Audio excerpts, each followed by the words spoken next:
बिस्मिल्लाहिर्रहमानिर्रहीम। प्रोग्राम सदाए कश्मीर देखने और सुनने वालों की खिदमत में मेरी जानब से और कफ़ील अहमद ख़ान साहब की जानब से आदाब अर्ज़ है। नाजरीन, इंसान अपनी एक खोज, जिसे इंसान की एक जस्तजू है और वो मुसलसल इस खोज में रहता है कि मैं नई से नई चीज़, नई से नई इजादात, नई से नई इंफॉर्मेशन दुनिया इंसानों के सामने ला सकूं। इस हवाले से इस वक्त अमेरिका में जो सबसे बड़ी जो खोज लगाने के लिए साइंसदान अपने सर तोड़ कोशिशें कर रहे हैं और उन्होंने इस खोज के हवाले से $10 बिलियन खर्च किया है और उसके ज़िम्न में एक नई दूरबीन उन्होंने खला में भेजी है। ये दूरबीन एक कैप्सूल नमा चीज़ में भेजी है और ज़मीन जब ये खला में दाखिल हो गई, पहुँच गई, तो इसको ज़मीन ही से कंट्रोल करते हुए जब उसको ओपन किया गया तो उसका साइज़ जो है वो एक टेनिस कोर्ट जिस तरह का ग्राउंड होता है टेनिस खेलने के लिए, उसके साइज़ की ये दूरबीन है जो खुल चुकी है। और उसका सफ़र जो है लाखों मील के हिसाब से, रोज़ाना के हिसाब से, वो उस नई इन्वेंशन यानी उस आवाज़, उस रोशनी की तलाश में वो आगे बढ़ रहे हैं और उस रोशनी को कैच करने के लिए, कैप्चर करने के लिए, उस न्यू बिग बैंग थ्योरी को कैप्चर करने के लिए वो इस जद्दोजहद में मसरूफ़ हैं। लेकिन हमारे यहाँ ये आलम है कि हमारे यहाँ से चंद लोग मरी जाते हैं और बर्फ़ देखने जाते हैं और वहाँ उनकी 10 से 15 आदमियों की ये मौत इस वजह से वाक़ा हो जाती है कि उनको प्रॉपर उस वक़्त उनको रेस्क्यू नहीं किया जा सका। और लोगों का हुजूम, यानी लोगों की एक तड़प इस कदर है कि एक नहीं, 10 नहीं, 10,000 नहीं, 20,000 नहीं, लाख से ज़ायद गाड़ियाँ इस वक्त इस बर्फ़, तूफ़ानी बर्फ़ में वहाँ मरी में दाखिल हैं और वो दाएं बाएं हिलने के काबिल भी नहीं है। और इस वक्त जो बर्फ़ है वो 3 से 4 फुट और कई जगहों पे 5 फुट से ज़्यादा बर्फ़ पड़ चुकी है और लोग उस एक दूसरे तक पहुंचने के लिए कासर है। पुलिस, हुकूमत बारहा ये ऐलान कर चुकी है कि ये रोडें बंद हैं, आगे जाने की कोशिश न करें। लेकिन हमारी अवाम है, हमारे टूरिस्ट हैं, हमारे लोग हैं कि अपनी फैमिलीज़ यानी बच्चों समेत वो आगे बढ़ रहे हैं और उन्होंने आगे जाने की कोशिश में लगे हुए हैं और उस वजह से रास्ते बंद हैं और मौतें भी वाक़ा हो चुकी हैं। नाज़रीन, खला की बातें या पाकिस्तान की बातें, लेकिन हमारे यहाँ में एक और जो हमारे पाकिस्तान में तरक्की करने की जो जस्तजू है, हम एक समरी है जिसे ठीक इस पिछले साल जनवरी में ministry of water and power में वो पाँच भेजी गई और उसको ईसीसी में भेजना था, लेकिन मिनिस्ट्री ऑफ एनर्जी, जिसे मिनिस्ट्री ऑफ पावर कहते हैं, वो समरी आज तक समाल हाइड्रो पावर के हवाले से अभी तक उनके डेस्क पर पड़ी हुई है। 1 साल हो चुका है, उसको ईसीसी के हवाले नहीं किया गया, उस डेस्क में नहीं भेजा गया। और पाकिस्तान के वज़ीर आज़म इस कोशिश में हैं कि जी यहाँ इन्वेस्टमेंट का एक तूफ़ान आ जाए, बाहर की इन्वेस्टमेंट आए, लोकल लोग इन्वेस्टमेंट करें। वो इन्वेस्टमेंट क्या, चाहे टूरिज़म में हो, हाइड्रो डेवलपमेंट में हो या किसी और में हो, लेकिन बहरहाल हमारी जो उस पर अमल है, जो पॉलिसीज़ पर अमल है, उस हवाले से आप देख लीजिए कि एक समरी जो है, एक मिनिस्ट्री से दूसरी मिनिस्ट्री तक जाने के लिए उसको 1 साल का सफ़र, उसे अरसा चाहिए और पता नहीं अभी और कितना अरसा लग जाएगा। नाज़रीन, पाकिस्तान बचाओ एजेंडा जो है इस वक्त प्राइम एजेंडा है उन मुहिब वतन पाकिस्तान के सियासतदानों के लिए, सोचने वालों के लिए, अवाम के लिए, जिनकी ये चाहत है, जिनकी ये ख्वाहिश है या जिनके ईमान का ये हिस्सा है ये कि पाकिस्तान सलामत रहे। लेकिन बहरहाल हम इस वक्त अवाम की गालिब अक्सरियत जो है वो एक असल और दयानतदार वारिस की तलाश में है कि हमें असल वारिस मिल जाए। तो यकीनन जिस दिन पाकिस्तान को असल वारिस मिल गया तो ये तमाम तर जो हमारी शिकायत हैं, चाहे वो महंगाई के हवाले से हो, मिसमैनेजमेंट के हवाले से हो, या इस किस्म के जितने भी एडमिनिस्ट्रेटिव फैसले हैं या लॉन्ग टर्म फैसले हैं या पॉलिसीज़ के हवाले से फैसले हैं, मेरा ख्याल है कि जिस दिन असल वारिस मिल गया तो ये मामलात हमारे चंद दिनों में हल हो जाएंगे। हम आज अपने इस प्रोग्राम में बल्दियाती इलेक्शन के हवाले से और उनकी जो हल्का बंदी हुई हैं उन हवाले से हम तफसीलन गुफ्तगू करेंगे। हमारे साथ शरीक गुफ्तगू होंगे जनाब सरदार अतीक अहमद ख़ान साहब, हमारे साबिक़ वज़ीर आज़म और इस वक्त असम्बली मेंबर भी हैं। वो एक इंतहाई मुतहर्रक, जांदीदार और दोरस नज़र रखने वाले इंसान हैं। हमें यकीन है कि उनकी मौजूदगी में एक जो हम अवाम रिफॉर्म की एक्सपेक्टेशन रखते थे कि रिफॉर्म लाया जाएगा, इस मुल्क में तब्दीली वाक़ा होगी, कोई विजनरी लीडर्स मिलकर कोई कंट्रीब्यूट करेंगे, लेकिन बहरहाल हम अभी तक हल्का बंदियों के हवाले से फंसे हुए हैं। अतीक साहब अस्सलाम वालेकुम। काम करते साहब। सरदार साहब, हमारा हल्का बंदियों के हवाले से जो इस वक्त जो सुप्रीम कोर्ट का जो आर्डर है, लेकिन सुप्रीम कोर्ट ने भी पाकिस्तान के जो सुप्रीम कोर्ट से जो या इलेक्शन कमीशन से जो हल्का बंदियों का जो वहाँ से लिया था और यहाँ नोटिफिकेशन नहीं हो सका था, क्योंकि पाकिस्तान ने उन तमाम हल्का बंदियों पर या उन मरदमशुमारी पर इतराज़ात करके तमाम सूबों ने वो जो था वो रिजेक्ट कर लिया था, उस पर कोई अमल दरामद नहीं हो सका, नोटिफिकेशन नहीं हो सका। लेकिन वही पॉलिसी या वही चीज़ हमारे सुप्रीम कोर्ट आज़ाद कश्मीर ने ली और उसी को सामने रखते हुए उन्होंने एक आर्डर कर दिया कि इस पॉलिसी के तहत या इस हल्का बंदियों के तहत या इस मर्दमशुमारी के तहत आप फ़ौरन इलेक्शन कराएं और हल्का बंदियाँ करें। इस हवाले से आपकी क्या इनपुट है आवाम के लिए, ताकि हम नाजरीन को बता सकें कि क्या ये जस्टिफाई है, ये ठीक हुआ है या ये गलत होने जा रहा है? जी गर्दी साहब, बहुत शुक्रिया। गुजारिश ये है कि जहाँ तक सुप्रीम कोर्ट के फैसले का ताल्लुक है, आप देखते हैं कि बल्दियाती इलेक्शन से अक्सर हुकूमतें फरार करती हैं। पाकिस्तान में भी अदालती अहकामात के तहत बल्दियाती इंतखाबात का सरदार साहब एक मिनट ज़रा, हमारे साथ शाह गुलाम कादर साहब ने भी लाइन पे ज्वाइन किया है। शाह साहब अस्सलाम वालेकुम। वालेकुम अस्सलाम। जी शाह साहब मेहरबानी। अतीक साहब हमारे साथ लाइन पे इस वक्त गुफ्तगू फरमा रहे हैं, तो प्लीज आप लाइन पर रहिएगा और उसके बाद हम आपसे यही सवाल जो है वो आपसे रिपीट करेंगे। जी, मैं गुजारिश कर रहा था कि पाकिस्तान में भी जो इंतखाबात हुए हैं, इसमें अदालती रहनुमाई की जरूरत पड़ी है। आमतौर पर हुकूमतें बड़ी देर से, तवील अरसे से बल्दियाती इंतखाबात से फरार का रास्ता इख्तियार कर रही हैं। आज़ाद कश्मीर में सुप्रीम कोर्ट का फैसला बड़ा खुशाइंद है। फुल बेंच ने ये फैसला किया है। अलबत्ता उस फैसले के हवाले से हमारा ख्याल ये था कि उन्होंने इंतजामिया को एक रहनुमाई मुहैया कर दी है, गाइडलाइन दे दी है। कोई अफरा तफरी और हंगामा आराई करने का उसमें कोई जवाब नहीं है। जिस तरह हल्का बंदी आज़ाद कश्मीर में शुरू की जा रही हैं, उनमें सुप्रीम कोर्ट के फैसले को बुनियाद बनाया जा रहा है कि 2017 की मर्दमशुमारी जो है उसकी बुनियाद पर हल्का बंदियाँ की जाएँ। तो ये हल्का बंदियों का काम बड़ा नाजुक है, बड़ा पेचीदा है।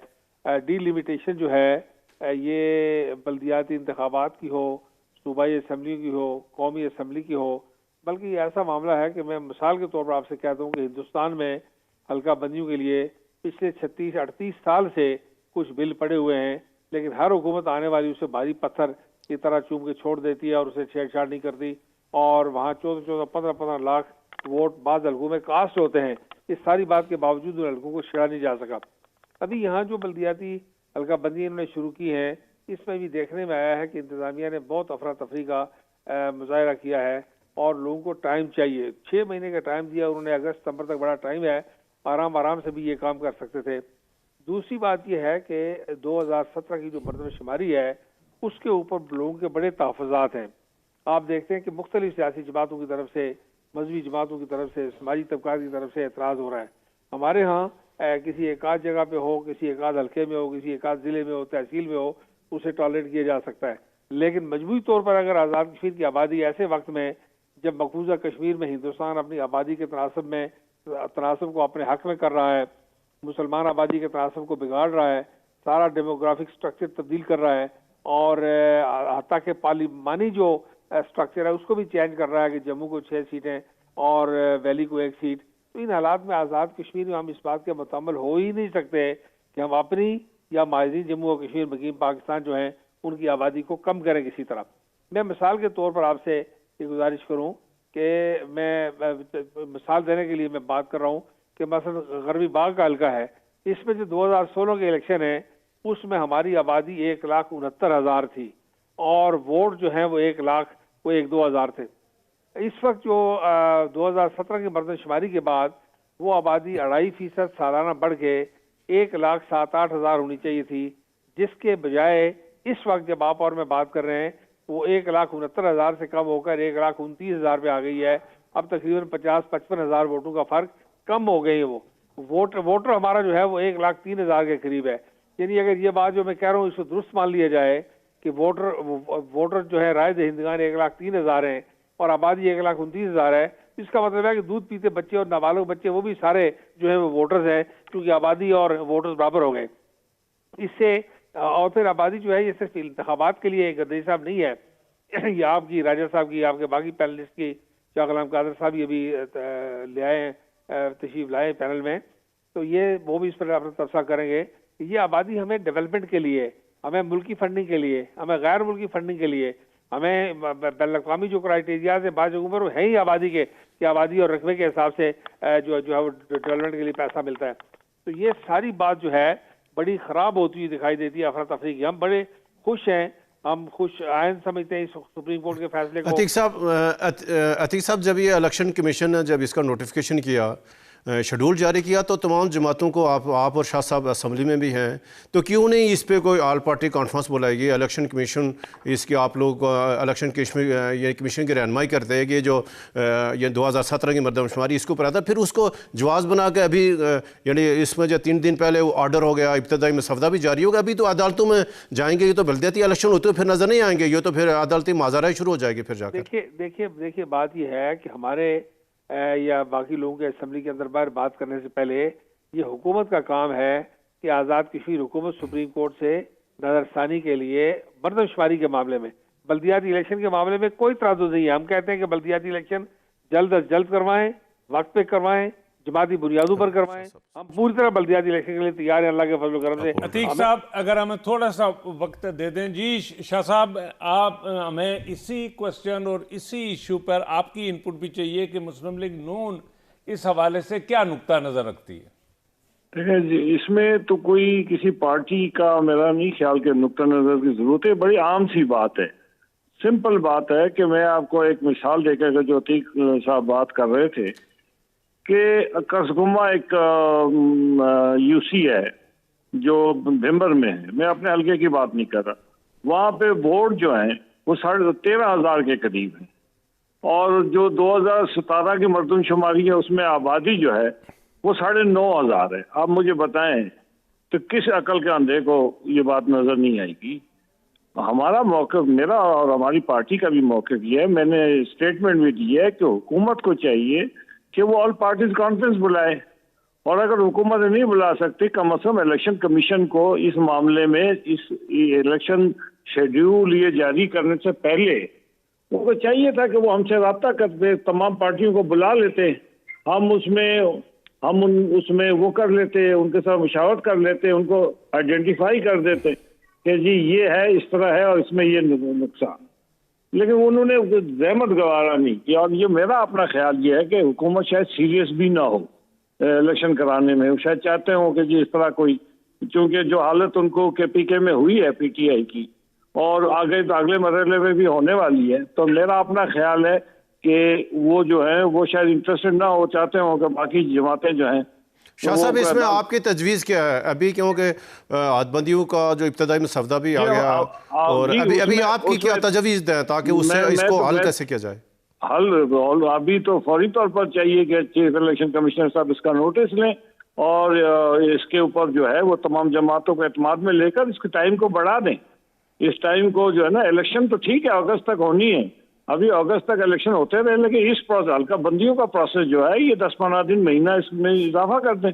और साहब, मुझे ब्रेक के लिए कहा जा रहा है, हमारे साथ रहिएगा, छोटा सा ब्रेक लेते हैं। नाजरीन, ये दो बड़ी पार्टियों के साबिक़ वज़ीर आज़म आज़ाद कश्मीर सरदार अतीक अहमद खान साहब का भी ये मौक़िफ़ है, और शाह गुलाम कादर जो मुस्लिम लीग नून के चीफ ऑर्गेनाइज़र है, उनका भी ये मौक़िफ़ है कि इस वक्त एटलीस्ट हुकूमत आज़ाद कश्मीर को एक ऑल पार्टी कॉन्फ्रेंस बुलानी चाहिए, और उसमें ये तय करना चाहिए तमाम मैकेनिक्स जो थे, पूरा थ्रेश आउट जो था वो उस पार्टी इजलास में करते, ऑल पार्टीज इजलास में करते, ताकि तमाम सियासी पार्टियों के मौक़िफ़ को लेकर उनके मशवरे के साथ बल्दियाती इलेक्शन कराए जाते। लेकिन अगर हुकूमत आज़ाद कश्मीर ये अमल करने से नाकाम हो चुकी है, तो हम उन दोनों सीनियर लीडरान का चीफ इलेक्शन कमिश्नर से ये मुतालबा है, ये राय है कि वो कम अज़ कम इस हवाले से इमीडिएट एक्शन लें, तमाम पार्टीज़ को कॉन्फ्रेंस बुलाएं, ताकि इस मामले पर एक सीरियस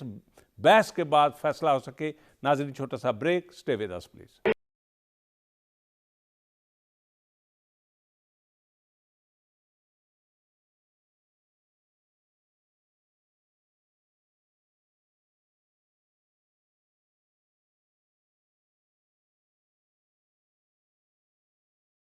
जी वेलकम बैक नाजरीन। तो जिस तरह से हमने ये आपसे गुजारिश की नाजरीन कि भाई आइंदा आने वाले बल्दियाती इलेक्शन हमने गवर्नमेंट को ये मैयर करना है कि क्या वाकई वो ये इरादा रखते हैं कि इलेक्शन हो, और इस हवाले से उनकी तैयारी है या नहीं है। लेकिन बहरहाल इस वक्त जो अवाम का मूड है या वहाँ जो ज़मीन पर जो काम हो रहा है या जो जिस तरह से लोग मुतहर्रक है, उस हवाले से तो नज़र आता है कि बल्दियती इलेक्शन फ़ौरन होने चाहिए और दिए गए शेड्यूल के मुताबिक होने चाहिए। लेकिन इस हवाले से सरदार अतीक साहब, आप क्या समझते हैं कि अगर चीफ इलेक्शन कमिश्नर भी इस मामले में फेल हो जाएं, वो कोई इजलास न बुलाए और हुकूमत तो इसमें कोई दिलचस्पी नहीं रखती, तो फिर ये क्या होगा? ये तो अदालतों में इश्यूज चले जाएंगे और ये बल्दियती इलेक्शन फिर ये मेरा ख्याल है वो कैंसिल हो जाएंगे, आगे चले जाएंगे, मौखर हो जाएंगे। इस हवाले से आपका क्या ख्याल है? देखिए, ये पाकिस्तान मुस्लिम लीग आज़ाद कश्मीर के कन्वीनर शाह गुलाम कादर साहब भी अभी आपकी इस पैनल डिस्कशन में शामिल हैं। बाकी जो 2-3 बड़ी जमातें मजीद भी हैं, तो मैं समझता हूँ कि हुकूमत को नज़रसानी की दरख्वास्त देनी चाहिए, रहनुमाई लेनी चाहिए सुप्रीम कोर्ट से। वो नहीं हो सकता तो चीफ इलेक्शन कमिश्नर को करना चाहिए। वो भी हम देखेंगे, अगर नहीं हो सकता तो हम प्रोब करेंगे दोनों बातें करने के लिए। एक ये कि कोई APC का इनेकाद करें और अपने तौर पर मशवरा करके हम में से कोई इनिशिएटिव ले ले। मैं खुद मुस्लिम कॉन्फ्रेंस कर सकती है, मुस्लिम लीग कर सकती है, किसी और पार्टी को कहेंगे वो कर सकते हैं। और एक तो ये कर सकते हैं, और दूसरा सुप्रीम कोर्ट में भी नजरसानी के लिए हम जा सकते हैं। देखिए गर्दी साहब, ये जो आबादी का मामला है, इससे हम बहुत, वो किसी ने कहा कि दूर अंदेश तबीयत का बुरा हो यारब, फूल खिलते हैं मेरी आह निकल जाती है। बात यह है कि ये आबादी का तनासब बिगाड़ते बिगाड़ते आज़ाद कश्मीर के स्टेटस पर कई तरफ से हमले हो रहे हैं। और खुदा न खासा ये ना हो कि कल पता लगे कि जिस तरह शाह साहब ने बताया कशगुमा 13,000 वोटर हैं और 9,000 की आबादी है, तो कल इस झगड़े में पता लगे जी कि आज़ाद कश्मीर सारे की आबादी जाके एक डिस्ट्रिक्ट के बराबर खड़ी कर दी और ये कहते हैं कि आज़ाद कश्मीर की ज़रूरत ही नहीं है। हमें कई खदशात, कई खतरात और कई अंदेशे जो हैं वो हमें लाहक है। सरदार साहब, हमारे पास नादरा का अदारा मौजूद है, वहाँ आज़ाद कश्मीर, न सिर्फ आज़ाद कश्मीर, पूरे पाकिस्तान का डाटा मौजूद है। तो ये खिदमत वहाँ से क्यों नहीं ली जा रही है? जो यानी अगर कोई एक हफ़्ता पहले भी जब बच्चा पैदा होता है उसकी रजिस्ट्रेशन होती है, तो ये इलेक्शन कमीशन जो आज़ाद कश्मीर है, ये नादरा से क्यों नहीं इसका कोई ऐसा कोई एक मैकेनिज्म तय कर लिया जाता है कि इस बुनियाद पर इलेक्शन कराएं? आमराय साहब, हमने वर्किंग कमेटी में जो ऑफिशियली डिमांड की है वो यही की है कि नादरा का डाटा मुल्क के अंदर और बाहर पाकिस्तान की डाटा बेस जो सबसे ज्यादा अथेंटिक और काबिल कबूल है, जिसकी बुनियाद पर ये सारे प्रोग्राम हुकूमत चला रही है, वो नादरा का डाटा बेस है। तो नादरा के डाटा बेस के साथ इसे सिंक्रोनाइज करें, उसकी बुनियाद पर इसको चेक करें, क्रॉस चेक करें और अपनी इंफॉर्मेशन ठीक करें। बिल्कुल ये जायज़ तरीन बात है। मेरा तो मुस्लिम कॉन्फ्रेंस की जानिब से तो ये मुतालबा है कि नादरा के डाटा बेस की बुनियाद पर आज़ाद कश्मीर की मरदमशुमारी को ठीक किया जाए और उससे हम आहंग किया जाए, उससे सिंक्रोनाइज किया जाए और उसी के मुताबिक जो है वो हल्काबंदियाँ की जाएँ और उसी के मुताबिक इलेक्शन करवाए जाएँ। इलेक्शन किसी सूरत डिले नहीं होना चाहिए, बल्दियाती इलेक्शन में ताख़ीर नहीं होनी चाहिए। तवील अरसे के बाद ये अमल जो है इसको हरकत दी है, महमीज़ दी है सुप्रीम कोर्ट ने। लेकिन ये जो लिमिटेशन है, डिलिमिटेशन है, हदबंदियाँ हैं, इस अमल को जो है ये चंद रोज़ के लिए, चंद हफ्तों के लिए मजीद इसमें तोसी की जाए और इन सारी बातों को नादरा से मदद लेके एकोमोडेट किया जाए। शाह गुलाम कादर साहब, और शाह साहब आपसे कि अभी ज़रा इसका दोबारा अमल शुरू हो गया इब्तदाई मसवदे के बाद, अभी उस पर एतराज़ आता नहीं? क्या जो इसका जो अगला फेज़ है, अगला मरहला है, तो क्या जो मुस्लिम लीग है या मुस्लिम कॉन्फ्रेंस है या बाकी जमातें हैं, ये आप लोग सारे उस प्रोसेस में शामिल होंगे? इलेक्शन कमीशन के शेड्यूल के तहत जहाँ जहाँ कोई एतराज़ है, क्या इसका रास्ता निकल सकता है उन एतराज़ात की रोशनी में? शामिल तो होंगे। हमने कारकुनों को हिदायत की है जो जहाँ जहाँ एतराज़ात हैं वो एतराज़ात दाखिल करें। लेकिन सवाल ये है कि ये एतराज़ात मरकजी सतह पर अगर एक दफ़ा उसूली तौर पर तय हो जाए, लेकिन 2017 की आबादी और वोट ज़्यादा है, तो ऐसी सूरत में आप कैसे मैंने एतराज़ात कितने सुनेंगे, कितना फैसला होगा और कितने अरसे तक होगा? तो इसलिए इलेक्शन देखें तो सुप्रीम कोर्ट के पास जाना चाहिए था। सुप्रीम कोर्ट अगर ये हुक्म देती कि इलेक्शन होने चाहिए और इतने अगस्त 22 अगस्त से पहले इलेक्शन करवा दिया जाए, सुप्रीम कोर्ट अगर इस बात पे हो जाती तो मैं समझता हूँ कि कोई इशू ही नहीं था। अच्छा शाह साहब, मुझे ये बताएं कि इस वक्त मुतासरीन में से तो सबसे ज्यादा जो गालिब अक्सरियत है वो अवाम है और आप सियासी पार्टियां हैं, आप में से कोई क्यों नहीं इज्तिमाई तौर पर या कोई इंडिविजुअली सुप्रीम कोर्ट से अप्रोच करे कि जनाब आपका ये फैसला इस तरह से नहीं बल्कि इस तरह होना चाहिए, ताकि ये कुछ चीजें देखिए, हुकूमत की जो काम करने के, हम कहते हैं हुकूमत कुछ तो करे ना, बाकी कोई काम तो कर नहीं रही।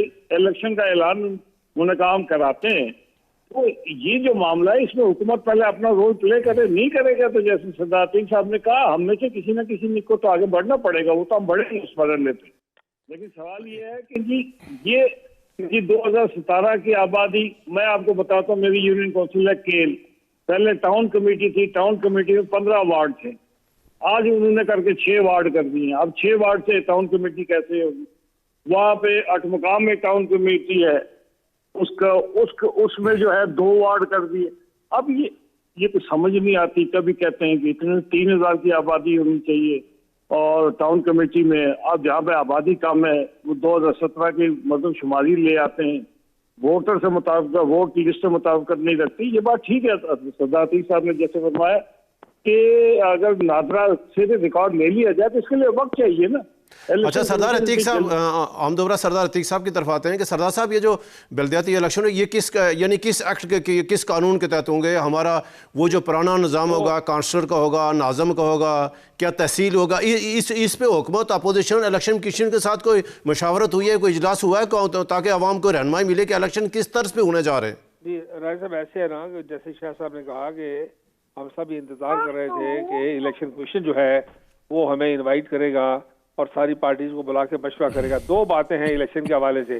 एक ये है कि आज़ाद कश्मीर के लोकल बॉडीज एक्ट में तरमीम की जाए, एक सूरत ये है, और दूसरी सूरत ये है कि जिस इलेक्शन निज़ाम के तहत KP में इलेक्शन हुए हैं उसे आज़ाद कश्मीर में अडॉप्ट किया जाए। अभी तक दोनों में से एक बात भी नहीं हुई।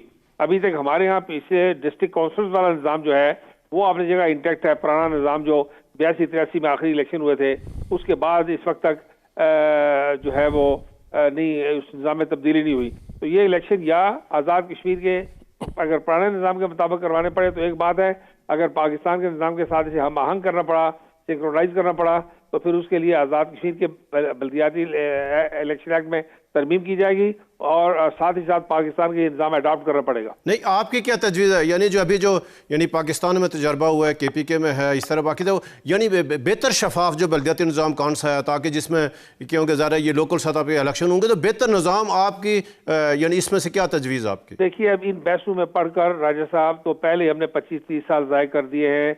इस वक्त बेहतर बात यह है कि जिसको हुकूमत पाकिस्तान जो इस निज़ाम के तहत इलेक्शन करवा रही है, अगर वही निज़ाम भी अडॉप्ट कर रहा है तब भी कोई हर्ज नहीं। सिर्फ ये कह कि गवर्नमेंट को चाहिए कि लोकल बॉडीज एक्ट में तरमीम करें और उसको हम आहंग करें पाकिस्तान के निज़ाम के साथ।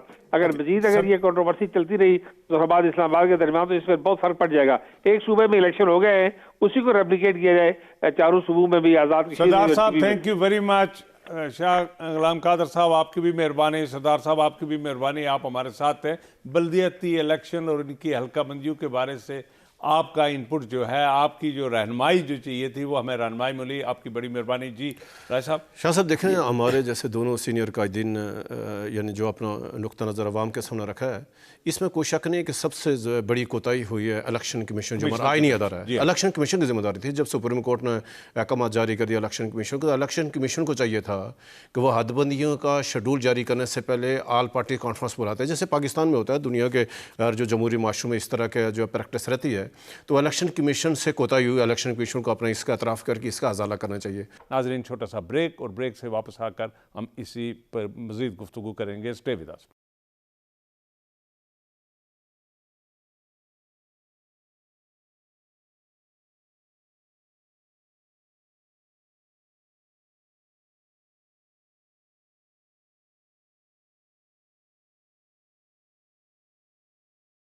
Welcome back. नाज़रीन, ये हमने हल्का बंदियों के हवाले से एक तफसीलन गुफ्तगू की और हमारे दो सीनियर पॉलिटिशियन ने इस हवाले से अपना नुक्ता नज़र आपके सामने रखा। राज साहब, ये भी है, लेकिन हम हक़ खुद इरादियत की तरफ जाएंगे जो इस वक्त 74 साल हो चुके हैं और दुनिया ने, आलमीन ने हमें कश्मीरियों को हक़ खुद इरादियत के हवाले से एक अंडरस्टैंडिंग दी थी, एक यकीन दिलाया था करारदादों की शक्ल में कि यहाँ थ्रू रायशुमारी आपका हक जो है आपको मिलेगा और रायशुमारी के हुकूक आपको दिए जाएंगे। लेकिन 74 साल हो गए कश्मीरी उस पर इतराज़ कर रहे हैं। और उसी हवाले से हमारे कश्मीर की जो इस वक्त इस गोमगू की शक्ल में जो हमारी इंडस्ट्री थी, हमारा टूरिज़्म था, वहाँ लोगों की जो माशी जो सनती तरक्की थी, एक्टिविटीज़ थी, ये गुज़श्ता 4 सालों से आपके सामने है, और बल्कि गुज़श्ता 20 सालों 30 सालों से इस हवाले से वो तबाह हाल हो गए। उनके फसलें तबाह हो गई, उनके फ्रूट तबाह हो गए, उनकी जो कश्मीर इस वक्त जो उनकी शालें बनती थी पूरी दुनिया में, उनकी शाल जो थी, कश्मीरी शाल जो थी मशहूर थी, वो इंडस्ट्री भी जो है वो आप देखेंगे, हमारे पास छोटा सा क्लिप है और हमारे नाजरीन ये देखेंगे कि उस इंडस्ट्री के साथ इंडिया ने क्या खिलवाड़ किया। आप इस हवाले से क्या कहते हैं? शाह साहब देखिए, जब जो पिछले हफ्ते हमने ये 5 जनवरी को यूम आके खुद अरादियत में आया, और अफसोसनाक बात यह है कि शाह साहब के आज तक हमने कश्मीर पे हकीकत पसंदी का हमने रवैया नहीं अपनाया, और ये जो कश्मीर का तनाज़ा पैदा हुआ इस पे जो तारीख़ी पहलू पे, इस पे जो हमसे गलती हुई, आज तक ना तो किसी को उस पर बहस की इजाज़त है, ना कोई बहस कर रहा है, और हकीकत पसंदी को अपनाए बगैर ना तो हम आगे भी नहीं बढ़ पा रहे हैं। और आज तक पाकिस्तान के जितने हुक्मरानों ने कश्मीर के हवाले से फैसले किए, तो वो भी नहीं कि सबसे पहली बात मैं करूँ, जो हमारी अक़वाम मुत्तहिदा में जो कश्मीर का केस किया 1 जनवरी 1948 को, तो शाह साहब पहली करारदाद जो UNCIP जो रेजोल्यूशन जो हम जिसको कहते हैं, 13 अगस्त 1948 को करारदाद आई। तो 13 अगस्त 1948 की करारदाद में कश्मीरियों को हक़ खुद अरादियत दिया गया। और उससे पहले जाएं कि जो 3 जून 1947 को कानून आज़ादी हिंद का जो बिल, मैं इसी के साथ नहीं मैं एक मिनट दूंगा, जो कानून आज़ादी हिंद का जो बिल ब्रिटिश पार्लियामेंट में जो यानी पेश हुआ था, मंजूर हुआ, तो उस बिल के तहत शाह साहब पूरा एक रोड मैप तय हुआ था कि बरसग़ीर जो तकसीम हो रहा है, पाकिस्तान और जो भारत अलग अलग मुल्क बने, एक आइनी तकसीम हुई थी बरसग़ीर की। अब जब आइनी तकसीम में एक शाह साहब सबसे अहम बात को यानी उसको हमें समझने की ज़रूरत है, वो एक था उस वक्त बरसग़ीर में था, एक है ब्रिटिश इंडिया, एक इंडियन इंडिया। तो ये जो तकसीम हो रही थी ये ब्रिटिश इंडिया की हो रही थी। ब्रिटिश इंडिया में क्या था कि वहाँ तय हुआ था कि हिंदुस्तान तकसीम होगा, एक यानी पाकिस्तान से नाम से एक मुल्क अलग होगा, और उसमें सिर्फ 2 सूबे तकसीम हुए थे, एक पंजाब तकसीम हुआ था, एक हमारा बंगाल तकसीम हुआ था। अब इसकी तकसीम के लिए मैकेनिज़्म तय हुए थे कि इसकी तकसीम के जब सूबे आपस में डिवाइड होंगे तो उसका मैकेनिज़्म क्या होगा। फिर जो इंडियन इंडिया था, ये कोई 565 से ज़ायद जो रियासतें थी वो इंडियन इंडिया कहते हैं उसको। तो उसके बारे में उस 3 जून 1947 के कानून आज़ादी हिंद में वाक़ई उसमें वाज़े एक उसमें गाइडलाइन थी। सबसे पहले ये था, उनको इख्तियार दिया था कि पाकिस्तान के साथ शामिल हों, हिंदुस्तान के साथ शामिल हों या ख़ुद मुख्तार हैं। 3 जून 1947 को कानून आज़ादी हिंद जो ब्रिटिश पार्लियामेंट पे यानी पेश हो, उसमें तहत ये उन रियासतों को दिया गया। हमने ये भी देखने और अपने नाजरीन को ये बताना है कि आज़ाद कश्मीर की अदलिया के हवाले से एक लॉन्ग जो एक जंग थी, और कम अज़ कम ये गुज़श्ता 2 सालों में वहाँ हाई कोर्ट जो है एक जज की तवासत से मामला चला रहा था, और एक पाइलाप है लोगों के जो लोग हैं जिनकी दरख्वास्तें जिनके मसाइल हैं वो कोर्ट से मुतल्लिक हैं, अदालतों के मसाइल, तो वो वहाँ पाइलाप हुई थी, पड़ी हुई थी। तो इस वक्त हमारे 6 जजेस, 1 मिनट लूँगा पहले वाले से, कि अभी सर के हमने ये हुआ कि हमने सिर्फ हमारी पॉलिसी हो गई कि हमने मसला कश्मीर को हल नहीं कराना, इसको ज़िंदा रखना है।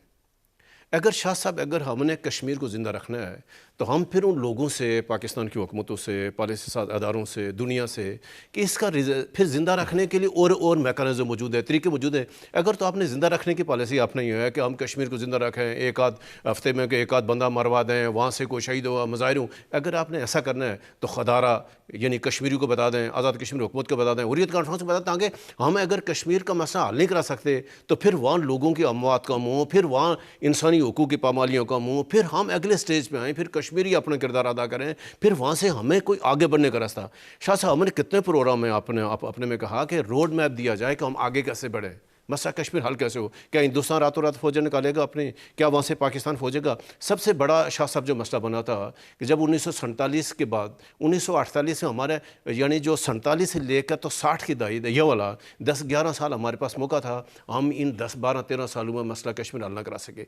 इसके साथ जितने भी तनाज़ा खड़े हुए थे, जिसमें जूनागढ़ का मसला पैदा हुआ, जिसमें हैदराबाद का मसला पैदा हुआ था, वो सारे के सारे हल हो गए, कश्मीर फंस गया बीच में। अब जब हम पहले 12-13 सालों में हल ना करा सके, फिर हमने वो जंगें लड़ी हल ना करा सके, तो फिर हमें हकीकत पसंदी पे आना चाहिए, फिर मसले को हल करा के। क्या हम जंग के जरिए हल कराएंगे? हमने की जंग लेकिन हल नहीं हुआ, क्या मज़ाकरात के लिए हम कहते नहीं मज़ाकरात के लिए? तो भारत आपके साथ मज़ाकरात करने की तैयारी नहीं है, कश्मीरी आपस में मज़ाकरात नहीं कर रहे हैं। आज़ाद कश्मीर की हुकूमत जिसको शाह साहब हम जब बेस यानी उसको बेस कैंप कहते हैं, उसका ना तो गिलगित बल्तिस्तान के साथ कॉन्टैक्ट है, ना ही गलगी जो लद्दाख वालों के साथ है, ना हमारा श्रीनगर के साथ है, ना हमारा जम्मू कश्मीर। हमारे शाह साहब इन रवैयों की वजह से जम्मू के लोग आज हमसे अलग हो रहे हैं। जम्मू वाले कह रहे हैं कि वो बीजेपी की इंताब पसंदी की वजह से जम्मू का हिंदू, जम्मू का सिख हमसे अलग हो रहा है। वो उसको यानी अब हमारे अंदर नफरतें पैदा हो गई हैं। तो ये ज़रूरत बात ही है कि हमें अब ये जो 5 जनवरी गुजरा है, हमें अज़म करना चाहिए, इसका आदा करना चाहिए पाकिस्तान को, पाकिस्तान के रियासती अदारों को, आज़ाद कश्मीर की हुकूमत को, आज़ाद कश्मीर की यानी जो है कम से कम बैठो तो सही यार कि मौजूदा हालात में अब हम कैसे आगे बढ़ेंगे। इस पूरे अरसे में हम आज़ाद कश्मीर की हमारी जो सियासतदान है, हमारी जो इंतज़ामिया, वो आज तक पाकिस्तान के तमाम बड़े लीडरों को एक टेबल पर इकट्ठा करके बैठा कर उनसे ये पूछने की जसारत और हिम्मत नहीं कर सके कि कश्मीर के हवाले से आपकी सोच क्या है। क्या वहाँ आपकी सोच नंबर 1 के लोगों को मरवाना है? क्या आपकी सोच के वहाँ लोगों को दर बदर कराना है? क्या आपकी सोच के लोगों को फर्दर वहाँ से डिसलोकेट कराना है, एक जगह छोड़कर दूसरी जगह वो भागते फिरे? क्या आपकी सोच ये है कि लद्दाख को अलग समझा जाए, जम्मू को अलग समझा जाए, वादी को अलग किया जाए और इसी तरह गिलगित बल्तिस्तान को अलग किया जाए और कश्मीर के आज़ाद कश्मीर के छोटे से जो मैं समझता हूँ कि 2.5 डिस्ट्रिक्ट पर वाक़ा ये एक इलाका है छोटा सा, जिसको हमने 10 डिस्ट्रिक्टों में तकसीम किया हुआ है, क्या इसी की हुकूमत जो है वो प्राइम ऑब्जेक्ट है और आज़ाद कश्मीर की आज़ादी इसी पर इंतहा है, इसी पर ख़ात्मा है? और यही हमारा एक मुद्दा था, मकसद था कि 75 सालों से हमने इस 2.5 इजला को लेकर तो हमने हुकूमत कर रही थी, लेकिन बहरहाल हमने आज तक इस हवाले से सीरियस अटेम्प्ट नहीं किया। नाजरीन, हम गवर्नमेंट ऑफ पाकिस्तान और हुकूमत आज़ाद कश्मीर को ये ज़रूर सलाम पेश करते हैं कि उन्होंने अदलिया के हवाले से जो फैसले किए और जो जजेस ले आए, एटलीस्ट के हमारे लोगों को वहाँ अब इंसाफ मिलना शुरू हो जाएगा। जो उनकी जो पेंडिंग दरख्वास्तें थी उस हवाले से कुछ न कुछ उनको रिलीफ मिलना शुरू हो जाएगा और हम आने वाले नए जजेस को भी इसी तरह से उनको सलाम भी पेश करते हैं, उनको मुबारकबाद भी पेश करते हैं, लेकिन इस ख्वाहिश और इस उम्मीद के साथ कि वो अपनी उन अदालतों की कुर्सियों पर बैठकर अदालतों में बैठकर तो इंसाफ जो है वो सस्ता और जल्द अज जल्द लोगों को देंगे। नाजरीन, इसी के साथ पिछले दिनों हजीरा के मकाम पर जो दहशत गर्दी हुई, जिस तरह से जुल्म हुआ एक घराने पर, एक गरीब घराने पर, और इसी तरह से एक असला की एक बड़ी खेप जो हमारे आज़ाद कश्मीर की पुलिस ने, मीरपुर पुलिस ने उसको कैप्चर किया और शुनीद है कि इस असला की खेप को जो लोग, कोई जो एमएलए थे, कोई साबका है या मौजूदा एमएलए, उनकी स्पॉन्सरशिप में इस खेप को मंगवाया जा रहा था और इस खेप को वहाँ कोटली में लाया जा रहा था। उस हवाले से हम आइंदा इंशाल्लाह प्रोग्राम में तफसीलात बयान करने की कोशिश करेंगे कि वो एमएलए कौन है, ये किस तरह से, कौन इस किस्म के गुनाहों ने जो और दहशतगर्दी के हवाले से सोच रखता है और इस किस्म के जो इस्लाह मंगवा कर आज़ाद कश्मीर के पुरअमन माहौल को तबाह और बर्बाद करने के हवाले से सोच रहा है। और जो हजीरा में जो दहशतगर्दी हुई, जो गरीब जो लाशें एक घर में से उठाई गई नौजवान लोगों की, उस हवाले से भी हम हुकूमत आज़ाद कश्मीर न्याज़ साहब से गुजारिश करेंगे कि ये आपके घर में ये एक वाक़ा हुआ,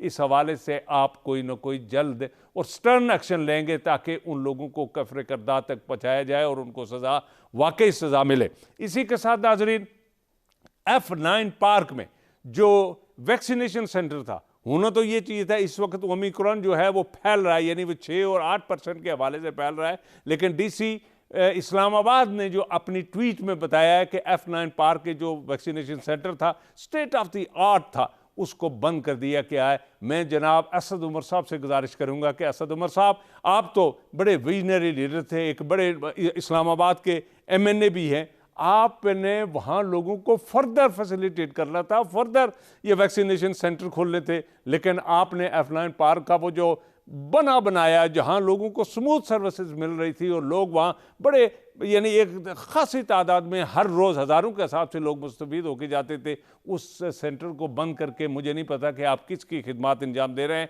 और इस कुरानों को किस तरह से ख़त्म करने की कोशिश कर रहे हैं। हमें इस पर बड़े तहफ़्फ़ुज़ात हैं, इस्लामाबाद के लोगों के तहफ़्फ़ुज़ात हैं। हमारी आपसे अपील है कि उस सेंटर को दोबारा खोला जाए ताकि लोग उससे अपनी वैक्सीनेशन करा सकें। आज का प्रोग्राम इसी पे ख़त्म होता है। आइंदा हफ्ते इंशाल्लाह फिर इसी नए इशू के साथ आपके सामने पेश होंगे। उस वक्त के लिए आप अपना और अपने इर्द गिर्द रहने वालों का ख्याल रखिएगा। और फिर पाकिस्तान से जाने वाले टूरिस्ट आज़ाद से मैं गुजारिश करूँगा ये 3-4 दिन आज़ाद कश्मीर में न जाएँ, चूँकि वहाँ रास्ते बंद है और बर्फ़ की हालत वजह से तमाम रास्ते स्लाइडों की नज़र हो चुके हैं, तो कहीं और जानों का ख़तरा न हो, इसी पर मैं ख़त्म करता हूँ। आइंदा हफ्ते फिर, उस वक्त तक के लिए खुदा।